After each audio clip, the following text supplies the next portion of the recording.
ലോകരാജ്യങ്ങളിലേക്ക് നോക്കുക, ജനപദങ്ങളിലേക്ക് നോക്കുക.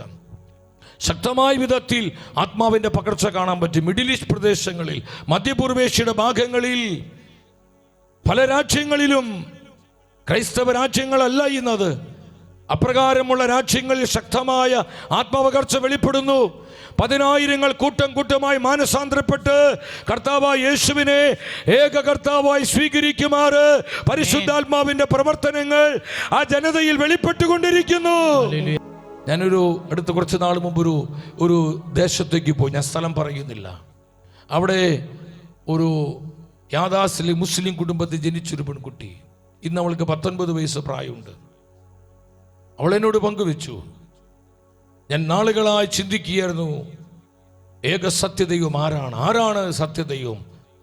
അവൾ അതിനെക്കുറിച്ച് ചിന്തിച്ച് അവളിങ്ങനെ നാളുകളായി അതിനെക്കുറിച്ച് ധ്യാനിച്ചു കൊണ്ടിരിക്കുകയാണ്. ഒരു ദിവസം രാത്രിയിൽ അവൾ കിടന്നുറങ്ങുന്ന സമയത്ത് പ്രകാശപൂരിതനായ ഒരു ചെറുപ്പക്കാരൻ, അതാരാന്ന് അവൾക്ക് മനസ്സിലായില്ല, അവളൊരു സ്വരം കേട്ടു, ഐ ആം ദ ലോർഡ്, ഞാനാകുന്ന കർത്താവ്, ഐ ആം ദ ലോർഡ്, ഞാനാകുന്ന കർത്താവ്.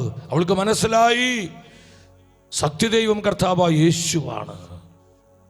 അവളവിടെ വിശ്വാസ അനുഷ്ഠാനങ്ങളെല്ലാം വിട്ടുകളഞ്ഞ് യേശു ക്രിസ്തുവിനെ കണ്ടുമുട്ടി. അവൾ യേശുവിനെ സ്വീകരിച്ചു, കർത്താവിനെ ഏകനാഥനായി സ്വീകരിച്ചു. ഇന്ന് ഞാൻ അവളെ കണ്ടത് അപ്രകാരമുള്ള സ്ഥലത്താണ്.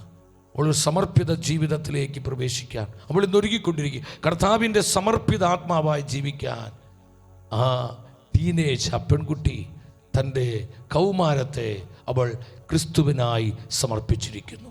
ഐ ആം ദ ലോർഡ്, ഞാനാകുന്ന കർത്താവ്.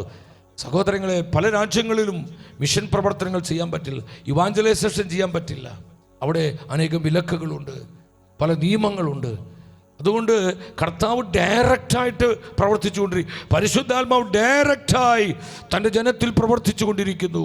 കർത്താവിൻ്റെ മഹത്വം വെളിപ്പെടുത്തുന്നു, അവർക്ക് സത്യവചനം കൊടുക്കുന്നു, അവർക്ക് വിശ്വാസം കൊടുക്കുന്നു, അവരെ കൃപയിലേക്ക് നയിക്കുന്നു.